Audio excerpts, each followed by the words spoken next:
All right, this is Clint from the Doorway too, hanging out with Michael. I don't know what you like to be called. So, Yeah, uh, Mike is good. Mike is that's good.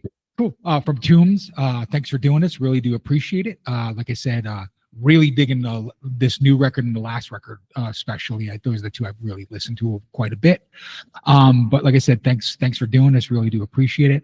Why don't you tell us a little bit about yourself and how you got started doing this kind of stuff?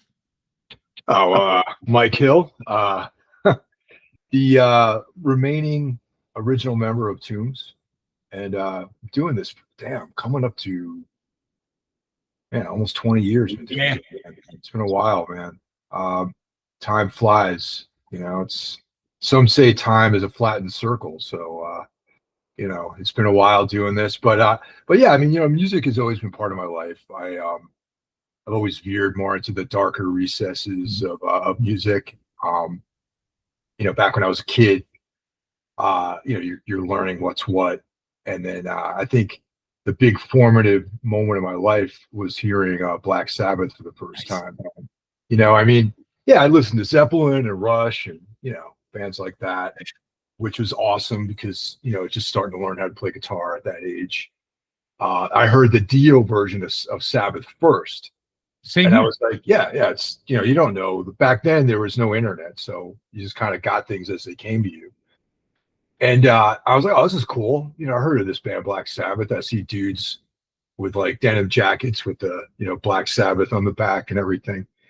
But then one day, I was hanging out with a friend of mine at his family's house, and his girlfriend had it, they were older, quite a bit older. And her boyfriend was like into the best music ever. He played We Sold Our Souls for Rock and Roll, Nice.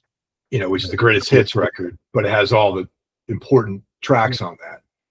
And that really was like the beginning of like my interest in any, extreme music, be it metal or punk or hardcore or any of that stuff. Really started with Black Sabbath, because from then I just got obsessed with it after my original feeling of fear.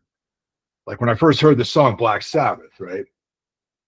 You hear that and you're like, this sounds like pure evil, man. Because like I was way into horror films too. I mean, like I love the Hammer horror movies and all that sort of stuff, and the Halloween, like the original Halloween, Texas Chainsaw Massacre, The Exorcist, like all that stuff. And then that record made a connection in my brain with that and like horror.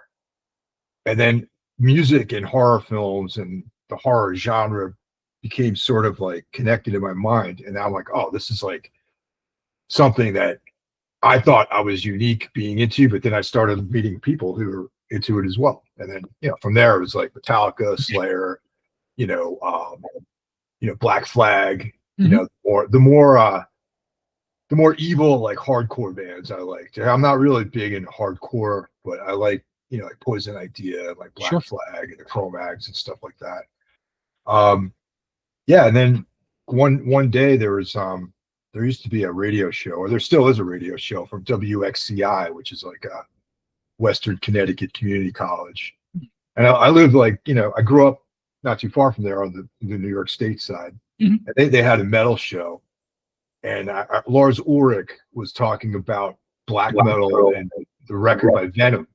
And that's what sort of like put me in that realm of music too. So then you discover Venom and Bathory and Hellhammer, Celtic Frost. And that was like the connection between like extreme metal and like punk rock music too, because you get into like Bathory and it's like punk kind of, Celtic Frost. It sounds like there's very, very subtle differences in the music. Oh yeah, no, absolutely, I agree. Like Bathory, Celtic Frost, even Venom. Venom had a lot of rock in it, man.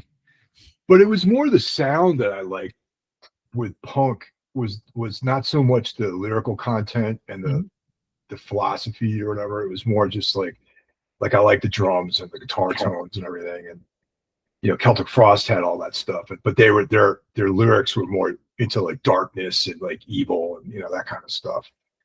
Yeah, so that was like the real beginning of this whole thing. And I just my 20s I started doing bands, and eventually, Tombs came about, and we were all living in Brooklyn at the time, and went through a bunch of different lineups. Nothing negative, just like people.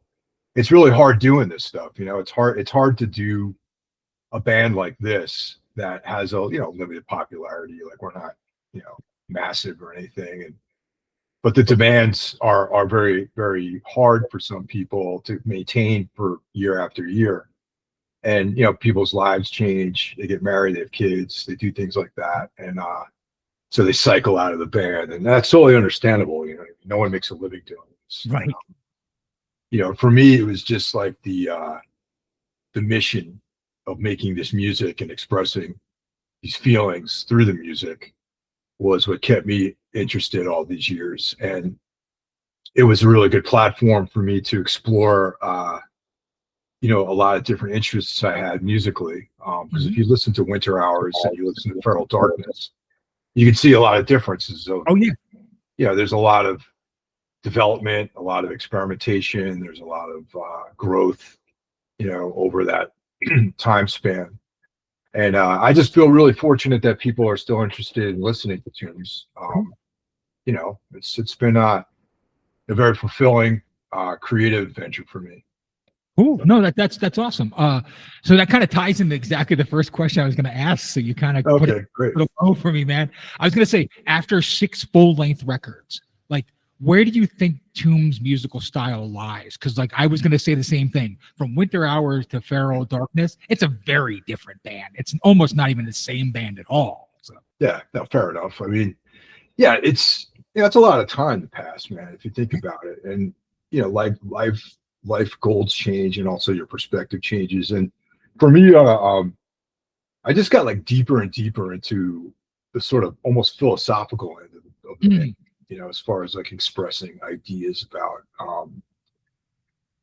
the sort of bleakness of life and the finite nature of our lives, and just like, the pointlessness really of, that kind of nihilism that's baked into our reality, and getting deeper into that, it's really, that's really what most of the record is about. It's just like life is like this kind of flicker within emptiness, and that's thoughts like that, like concepts like that, are things that have become more and more of a focus, for the last couple of records. And then also just like expressing that, like giving a vehicle for those ideas, like musically. I think that now I have more ability to convey those emotions in a more diverse way. I mean, there's a lot of different fields on that record. There's like, some really fast songs. There's like a lot of mid-tempo songs, and a lot of subtlety and that sort of stuff. So that's kind of where, I hate to say, I don't like to, I really do feel like the band has its own style. What I mean? I don't feel like we really follow the trends or want to sound like anyone else, really. I mean, that's kind of like always been the case, I think, but more so now, though, I think. Cool. No, that's awesome. So I'm going to say, like, over the last 2 records, I feel like the band has really gelled into their own sound. I'm going to say, like, I feel like Under Stolen Skies and Feral Darkness, they have a lot of similarities to them in the tonality, the way it is. Do you feel like you have a solid lineup? It's been there, 8-9 years now. So like, I feel like these 2 records, you guys know what you're doing now. Are you happy with the direction with the band and what's going on right now? Absolutely. I mean, these are the greatest players that I've ever had any kind of musical involvement with. I mean, these guys are incredible musicians, and each one of them is a great songwriter in their own right too. And it motivates me to actually become better at playing guitar too. I mean, I'm probably the least talented musician in the band actually at this stage. But yeah, come on, we all we're the musician in the band. So I can't shred solos like that, man. It's like, but yeah, it's almost like one of the bands I look up to is Mayhem. And of course, you go back to Death Crush Mhm. all the way forward, the different lineups, the different singers, But now Mayhem, as of now, is like this incredibly powerful machine. Oh yeah. So on a microscopic level, I feel like Tombs has become like follow that same trajectory. It's like, yeah, at the beginning we were finding our footing and didn't really know like Yeah. different players, and now it's like very intentional, very like, a lot of attention goes into the music, and there's like a very, very clear idea of how we want to execute everything, which we're not limiting ourselves to any particular sound or style, but once we focus in on what we want something to sound like, we have all the ability to manifest that. That's the rest of that's everyone. Everyone's able to do that. Drummer like Justin's incredible. We're able to actually express these ideas very clearly now, I think. Cool. Yeah. So that kind of ties into another question I was going to ask is, I feel like the black metal is slowly fading away, and I feel like there's more of a kind of like a post-punk, a doomy, a kind of like crusty element to the band where I love it. Like it reminds me of like if like Neurosis was black metal or something like, like if like, if Neurosis decided to put some black metal tonalities in it.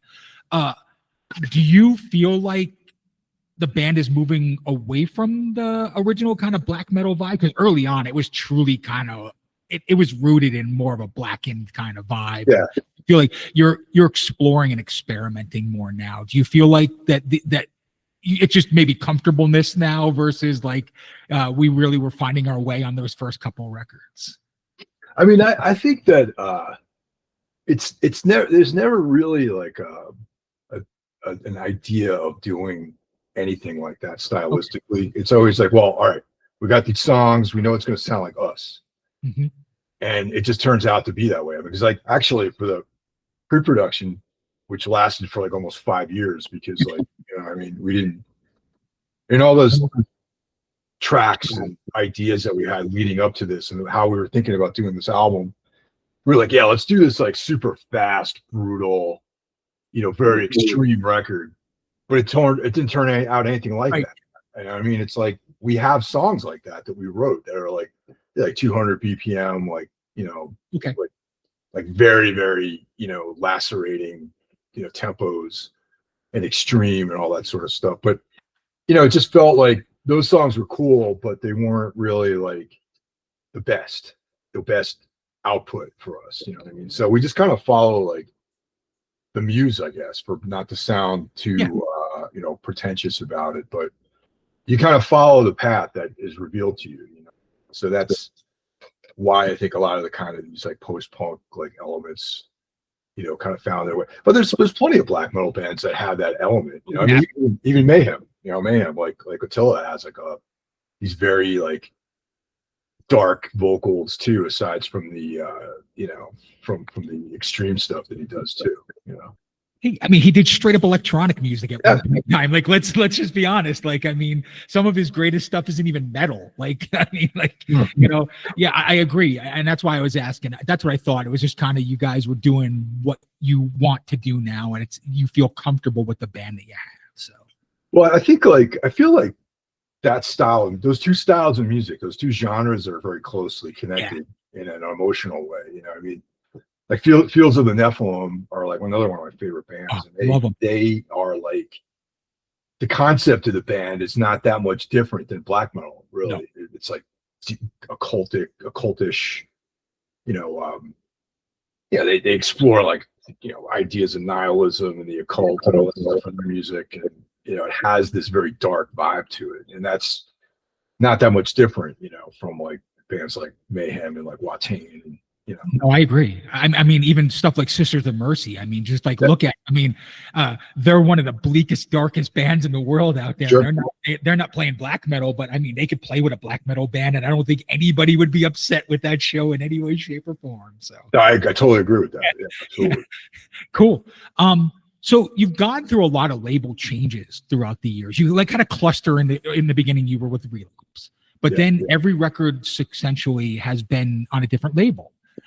Is that just due to the times of like how long it took to make records, or do you just feel like you found a good home now with Redefining Darkness, or do you just like to work with different labels? Well, you know, the Relapse, we signed a contract with Relapse, so we finished out our contract with them, and then we had an opportunity to work with Metal Blade, and that was just for only one record. And they're like, all right, cool. You guys didn't sell as many albums as like Behemoth or you know, Whitechapel or something like that. So, you know, thanks, but you know, it was fun, but you know, let's do something. Let's move on.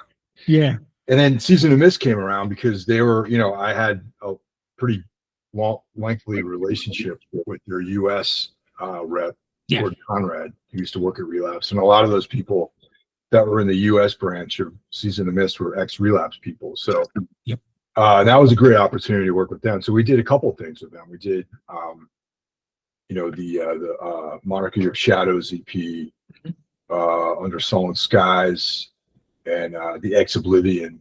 Well, I call it a single, but it's kind of an EP. Yeah. And then after the pandemic, you know, we were like, okay, we want to do another album. And it's I don't want to make it sound bad, but they had priorities that didn't necessarily align with our priorities. So it was important for me to get the album out this year. Okay. So if we had stayed with that organization, the record would not have come out this year. So we decided to move on. And we had an opportunity to work with Redefining Darkness, who, you know, Thomas has been, it's definitely like back to basics in a lot of ways. Like we're doing more kind of a DIY, like independent kind of stuff now, which is like totally cool. Cause that was kind of the long-term goal of mine anyway, was like, you know, work with the big labels. You know, I was hoping it's someday to have a little bit more control over what we do. Gotcha. Not so much creatively, because no one has ever said, you know, you can't do this, you know, but just be more hands-on with how stuff is like, you know, put out there into the world. You know what I mean? So that's been cool. And he's done a great job. And you know, we have our merch store with Holy Mountain again.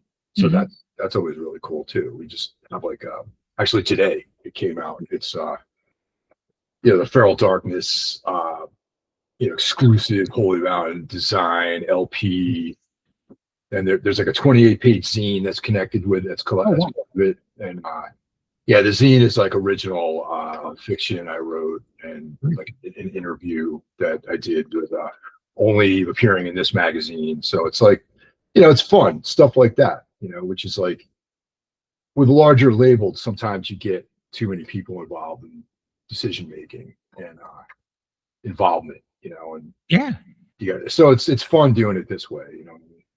Yeah, well, Redefining is a great label. Like Thomas is dude, one of the coolest dudes ever. Like I literally sent him a message with like, this Tombs record is fucking phenomenal. Can I talk to him? And he's like, hell yeah, give me like 10 minutes. I'll get you hooked up. And I was like, cool. He's done that for me for like 3 other bands. So like, you know, he's always really easy to work with and a very cool guy. So like, no, I love that you're with him, because it also feels a good aesthetic, because like he understands the underground. He like literally gets it, and that's what a band like yourself needs. So exactly, yeah, you know, and it's like I'm happy so far. Everything's been really great. Hopefully, it's the beginning of another cool relationship. So you know, we're happy.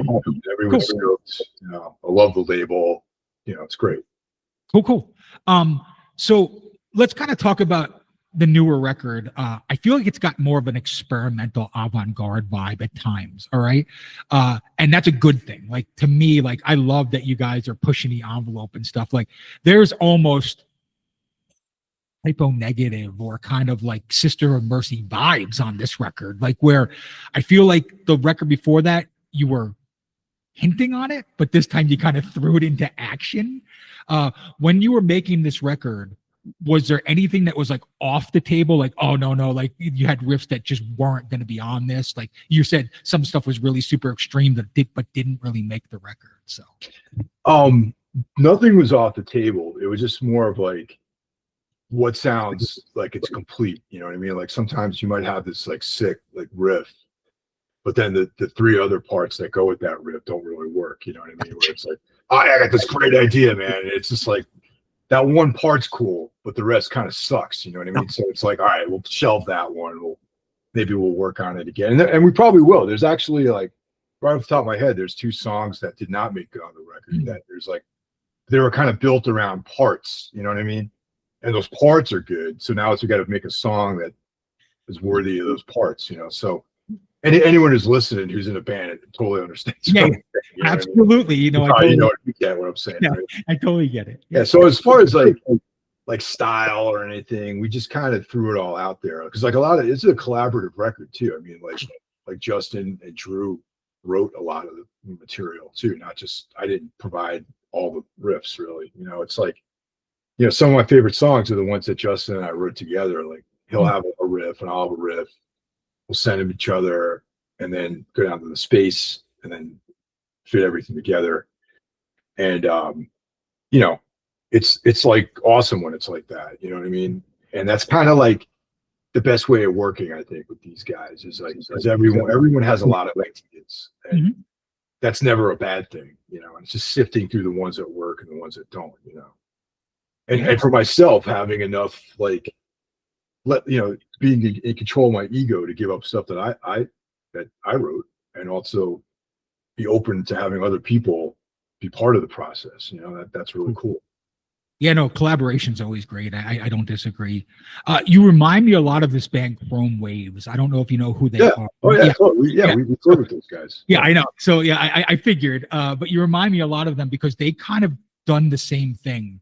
They like started into black metal roots, and then they kind of moved, and they moved away into more of a dark wave kind of thing, and then they became like, I almost call them like a death rock, like death metal band now. Like it's like they love to mix those two. I feel like you're doing the same thing, and I think that's why this record talks to me in ways.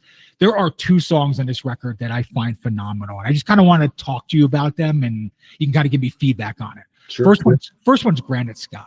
Like that was the song that made me like, holy shit, okay, Tombs is next level to me. Like they moved into another stylistic. It kind of mixes that gothic kind of doomy element with kind of like crusty punk and black metal all together, in my opinion. Like it kind of culminated everything I've heard from all your other records into this song. Can you kind of talk about that song in particular? Well, I think a lot of that was like just, it's oddly enough listening to Morbid Angel and like Cannibal Corpse, really, and like the whole record was written on 7 strings. We're using 7 strings. So for like the last couple of years, I've been worshiping like later Morbid Angel, like not so much later Morbid Angel, but like Gateways to Annihilation era, like the Tucker era. Yeah, the Steve Tucker period. Yeah. Yeah, and then also the Eric Rutan, coincidentally, Eric also played on that record. All right, so I've been exploring the work of Eric Rutan on a 7 string, basically. Yeah, so that's like, because I'm thinking like, oh yeah, the last couple of like Cannibal records too, right? Yeah, absolutely. So my fascination with that started years ago when we recorded with Eric, and I was playing his 7 string, and I was like, I can get into this, man, you know.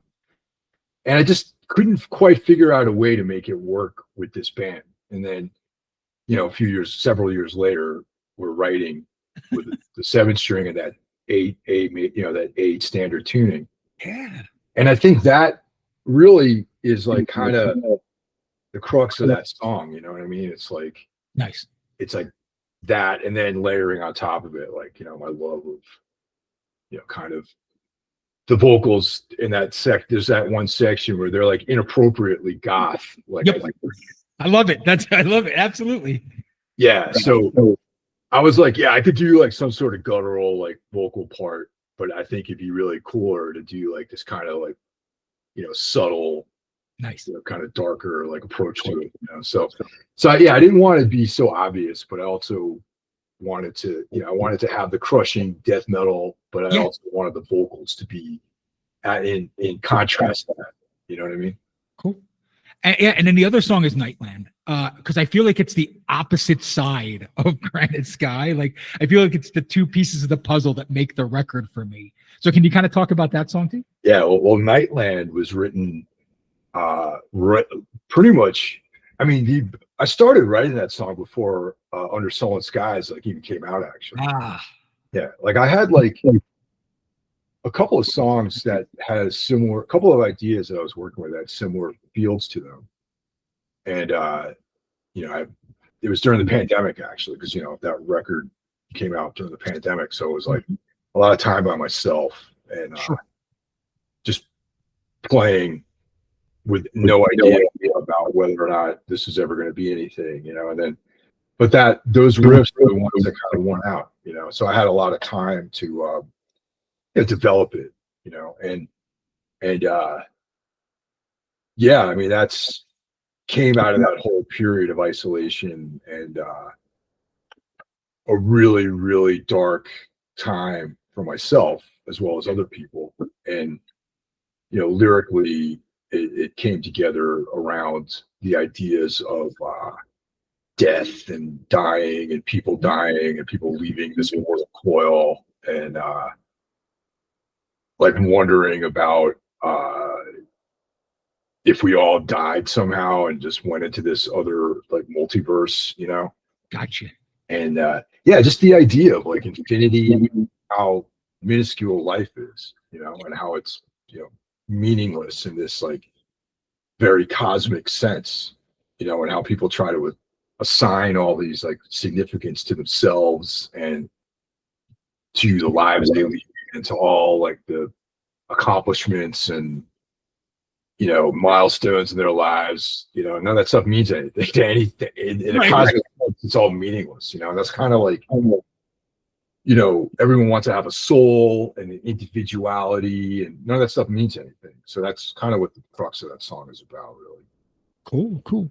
I feel like we kind of lived a parallel life, and the reason why I say it is like I grew up in Jersey. Like I played CBGBs. I played the Pipeline, Studio One, all these places. Like I was in death metal bands. I was in punk metal bands. I'm in a noise rock band that's signed in the UK now. Yeah, so like I said, the Slumbering. I'm on Aesthetic Death. Okay, cool. Yeah, I've heard of the Slumbering. Yeah, cool. Thank you, man. Yeah, it's all me. So like I appreciate it. Like, yeah, I was in a band called Long Winter Stare for a long time. We were signed to Dark Symphonies and stuff. So like we were on a bunch of labels and stuff. But like I used to sit at home and listen to WSOU in New Jersey because like that was the metal station. And like at night they had the death metal and the black metal radio show on like Sunday nights at midnight. And it was like my special moment. Like nobody else gave a damn, but it was like the coolest thing in the world. I feel like you're the same way. Like music is special, like, and it needs to stay special. If it doesn't stay special, what's the purpose of doing it? So I kind of wanted to ask you this, like, if you were to say Tomb fits in this world, like what are you more of a death rock band? Are you more of a death metal band? Are you more of a black metal band? Are you a mixture of everything? Are you like one of those fringe bands that like Faith No More or something like that, where like everybody kind of like likes one song but doesn't like the entire band, but where do you feel like that Tombs in 2025 lies? Oh, I think I would still say that we're a black metal band. Same, yeah. I mean, it's like, let's put it this way: the same way like Galsbeard is black metal, right? Gotcha. It's like that band is a black metal band, even though it doesn't sound like Carpathian Forest. You know what I mean? That's how I feel about this band. I feel about Tombs.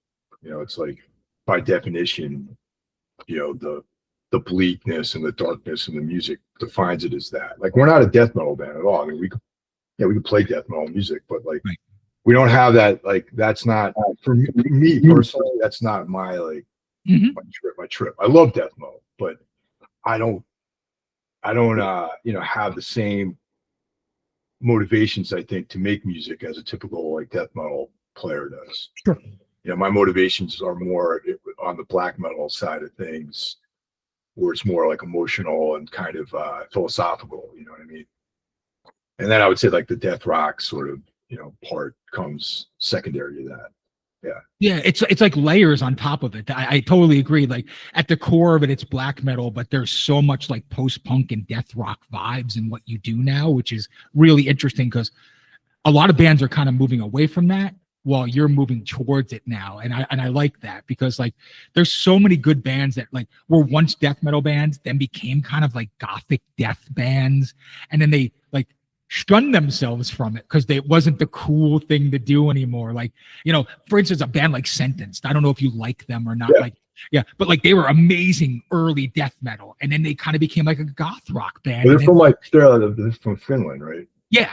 Yeah. That's the same band I'm thinking about. Yeah, and then they became like a goth rock band, and they have some really great songs on that, but people shunned them and they like kind of feared their way back into death metal. I like that you don't do that. So like what I kind of want to ask you is do you feel like the scene is kind of really fragmented today, where like I don't know, especially today, like I go see live shows and they try and put all these different bands together, and sometimes it works and sometimes it doesn't, and maybe sometimes you just need 2 or 3 of the similar style bands to keep it going. So I don't know, man. I'm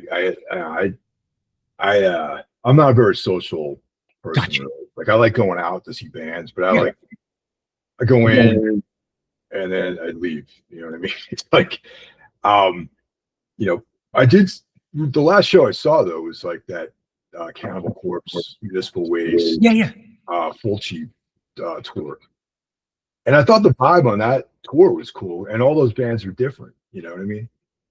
And it's like, you know, Full of Hell is on that bill. Yeah. All 4 bands are completely different, really. I mean, I guess you could say Fulci is probably closer to Cannibal Corpse than any of the other bands, but I thought it all worked, you know. So maybe that's just how I am. Like, I enjoy variety, and I enjoy not seeing the same band play 4 times. You know what I mean? Oh no, I agree. And I mean, Municipal Waste is a just straight out thrash band. Come on, I mean, like like they're great, but I mean, they're nothing like Cannibal Corpse. No, not at all. You know, that's cool. How would you say your band differs from record to live? Yeah, well, there's not as much subtlety live. You know what I mean? Like live is like full on, just like evil, like, but the mindset's different. You know, it's like misanthropic, sort of outward disdain. You know, and I think the records are more like inviting, I guess, in some ways. You know, like if you listen, especially the new album, you could put your headphones on and like, you know, chill out, get into it, feel connected, you know, to the band. Maybe when we play live, I don't want to be connected to anybody. I just want to be out there pulverizing people. You know what I mean? Like all the internal like harshness I have is like directed outward at that point. So oh no, absolutely. I've seen you live, and it's a cathartic experience. I will say that. And it's not what I expected from the record at all. It was a much harsher, more kind of direct kind of vibe where like on the record you can hear the tones and the tonalities. But like that's a great thing because you're kind of extruding the emotion that you want, so the audience feeds off of that, which was really cool. And to me, you're more bare bones live. Like I really, I love that. Like we're gonna play our music, and if you don't like it, get the fuck out of here. Like always been like that. Yeah, that's cool. Yeah. Cool. So that's it. Because we don't have like, you know, all the, you know, the sort of electronic reinforcement, you know, like on the record, there's like synths and, you know, all this other stuff on there, which, I don't want to have a synth player on stage, really, you know, and I don't want to play along to tracks or anything like that. Nice. Yeah, no, I agree. You know, be the band. Like that's what people want to see. Like nobody wants to hear backing tracks and and you know, 19 vocals and orchestras if it's not what it's gonna be. Yeah. That stuff has gotten way out of hand. Way out of hand, if you ask me. Oh yeah, no. So I'm in Vegas, and a couple weeks ago, I went to see a black metal show, and literally it was 2 guys, and there was an orchestra playing behind it. I was like, it's a drummer and a guitar player singer, and I'm listening to string sections. I'm like, what are you doing? Like, it's not And it's not even you. Like, if you're gonna do that, get like a keyboard player and just be what you are. Like, Yeah. It was just funny. Like, people were walking out, they were all like, "What the hell?" Like, Yeah, that's not good for extreme music, man. I mean, they're like bands like Lebanon Hanover or like like Twin Tribes. yeah. That's cool because like that's their thing. It's electronics. A lot of it's tracks. Which is fine. It's like, but in extreme music, it's like I think you should be more than half of the band should be performing live. Right? I don't disagree in any way. Exactly. Cool. Yeah, no, awesome. So this is kind of a thinking man's question, and I ask a lot of bands this, and I kind of always love to hear like your thoughts. Let's say this is your last record, okay? You just say, we're good, we're happy, this is where we are, we're getting older, we're going to move our ways. I'm 53, I get it, okay? Like, like at a certain point in time, you just get tired of hitting the stage all the time. Oh, yeah. What do you want to be remembered for as tunes? Like, if there was one thing you could be remembered. Well, honesty, like I want, everyone to know that like you got the unfiltered version of the band. Like there was no pretenses to being anything else other than what you saw before you. You know what I mean? So I just want, none of it was fake. It was all real. Every emotion, everything was done with extreme intention. And it was never really about being, popular or getting people to like the band or anything like that. Unfortunately, it wasn't. It was about just going out there and expressing ourselves and, putting it out there on the road. That was really, that's what I like to be remembered for. I'd like to be remembered for a band that took it out to the people. Like that's was always a huge part of what we did, is touring and being out there in the world. Very cool. No, awesome. So I just did a review for the new Primitive Man record, and I saw a review from somebody that said, I now finally get this band, which really bothers me because the band has been around for the band has been around for a goddamn decade, and now you understand Primitive Man? Like, it took you that long? Like, is there any reviews or any feedback on this record that's been kind of shocking to you so far? Like, that was shocking to me. Like, why would you review a record if it took a decade for you to understand a band? I understand that. I get it. I mean, I got to be honest. I'm surprised that we got so much good, reviews on this. That's such a positive response. Because like, yeah, I mean, you take a gamble at every record, especially when they're not all the same. It's like you don't know if like, you're in your own mind, so much where you're like, oh yeah, this is brilliant, or whatever. It's like, because you've seen, there's probably been, I can name 5 bands off the top of my head that I love. Then they made that one record where you could tell they thought they were like brilliant and they fucked up completely, and then that blew it. Oh yeah. So I mean, I'm not saying that I never think anything I do is any good or brilliant or whatever, but it's like in my mind, I'm like, man, I hope like this record comes out and like, people enjoy it, but I actually am excited that so many people seem to like it, and surprised, because it is, we're like kind of, we've got a few records out, and it's like, it's there's like a certain shelf life, I feel like, with bands where like they have their peak, and then there's like either like a very, very depressing decline with that band, or they kind of continue making decent records. Like I was just afraid that there'd be like this really depressing decline with the band, Gotcha. So I guess that was like, this one is not a depressing decline, I guess. So I'm happy about that. No, this is honestly, this isn't kissing ass. This is me being honest, because this whole interview has been honest. I'm not a shit talker, but like, this is your best record, and I'm going to tell you the reason why. I'm going to explain it to like what I hear, and I think this is what the rest of the world hears. It's hard when you're in a band. I know that. When I put out a new record, I'm always like, I hear something totally different, and they give me these feedback, and I'm like, oh, that's awesome. I would have never been there. To me, your vocals are the most diverse they've ever been. The music has the most melody I've heard in years. Like, there are some records that you have, like, especially like the last one, there's some really cool melodic stuff on it. But Like it's got this heaviness and darkness and melody. Your vocals are the strongest they've ever been.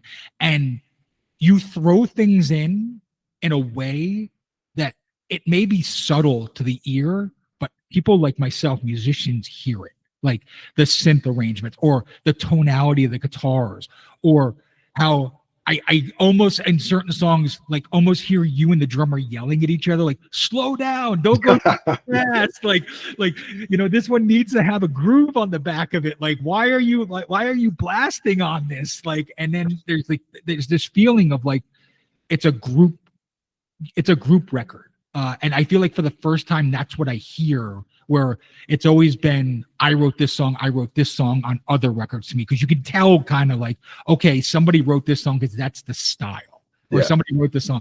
This one's not that. And I feel like you have nothing to prove anymore. Like literally you've been around like almost 20 years. Like, let's be honest. Okay. Like there's nothing to prove. Either you're a Tombs fan, you're going to become a Tombs fan, or you fucking hate Tombs. Okay. There is no, I read the most, because I always try and look at reviews of previous records, and you are one of those love-hate bands. Like, definitely love your record, or they shit on it because they don't understand it. All right. And this one, there's no shitting on. People get it. Like, that's the cool thing. So that's just me telling you what I hear. So. Oh, that's cool, man. I mean, I don't really read a whole lot of reviews. Like we get like a report from from Katie, and it's like, wow, this is cool, and but yeah, I mean, I just assume like there's like people who don't like the band, obviously, and then there's people who love it, and that's just the way it is. It's like my favorite bands, like the Swans.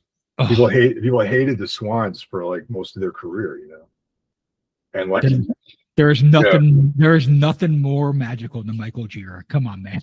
Yeah, dude. I mean, it's like, they're a band that people used to despise, like back in the 90s. You know what I mean? It's like, well, they went from an industrial noise death metal band to like a folk rock band. Yeah, so like, and then back to like some other weird thing. Yeah, so people like them. I love the middle period with Joe Bow and stuff. Like that stuff is phenomenal. Yeah.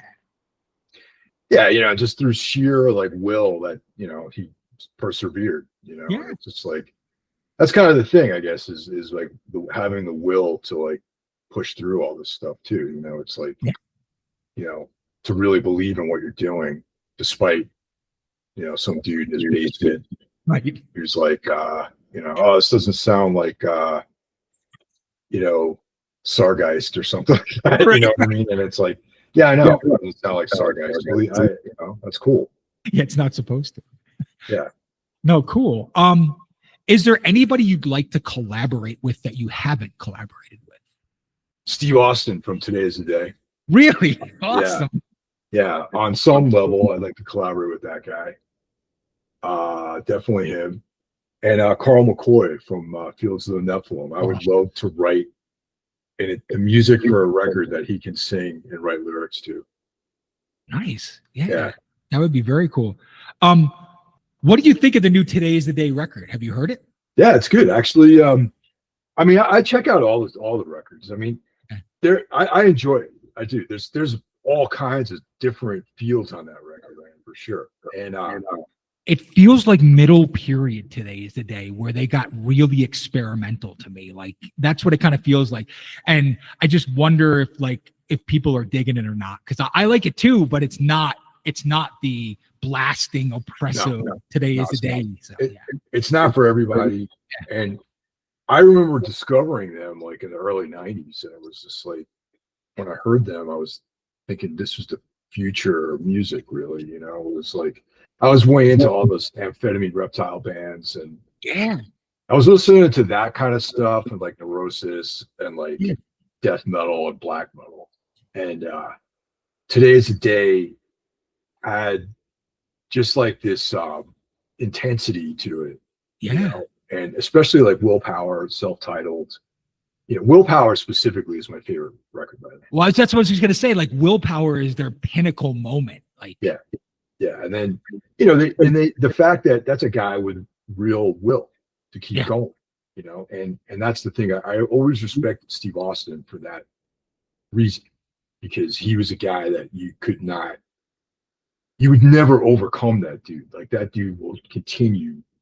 He literally created Mastodon. Okay, like you got like you got like two of those guys were with him for a couple of records, and he literally like forced them into making their own band. Like like so like that he's a musical force. No, I don't disagree. Like he's awesome. So. Yeah, and like he's influenced so many bands. Like he's influenced work that I've done. I definitely look at Today's a Day as a band that had an influence on me creatively too, and but just like the uniqueness that he has, and like he's about electronics, like metal, like country music, like all this stuff. He is one of the coolest guys on this earth. I'm going to tell you a little story and then we'll end this, but I just want you to know. So I was in a band called Grizzle, which was kind of like a hardcore metal band. It wasn't metalcore. It was like old school hardcore mixed with like metallic riffs. And we went on tour. And we played in Virginia, in Richmond, and we didn't know who we were playing with any nights because we just got thrown on shows. Yeah, I know that kind of tour. Yeah. So we did like 15 shows, but we got booked. Well, the one night in Richmond, Virginia, was with Today Is the Day, and literally I was like, "Holy fuck, we're playing with Today Is the Day! This is awesome!" So we get up on stage, and Steve stood there and watched the entire show. And at the end of the show, he goes, "You guys are fucking sick." He goes, "Do you want to play the next 4 shows with us? Our band just backed out." And we were just a 2-piece. I played guitar, sang, and it was a drummer. And I was like, yeah, we're there. And we did the next 4 shows with Today's a Day. And I got to spend a week with him and the band. And it was phenomenal. Like he basically changed my mind on music for that week I was hanging out with him. So yeah, dude. He's like one of those types of guys, man, for sure. And I'm just happy he's still doing music. Yeah. That's the main thing, No, absolutely cool. So I guess I kind of want to end it like this. If there, and there's a couple questions I have, but this is the big one I always like to ask. If there was one song you could hand to anybody and have them make it their own, what Tomb song would it be, and who would you want it to go to? That's a good question, man. I would say, all right, Last Days, okay. And I would hand that to Interpol. Really? Yeah. You want to get a kind of electronic rock vibe out of it? Is that what you're kind of looking for? I mean, I'm a huge Interpol fan. That's cool. Oh yeah.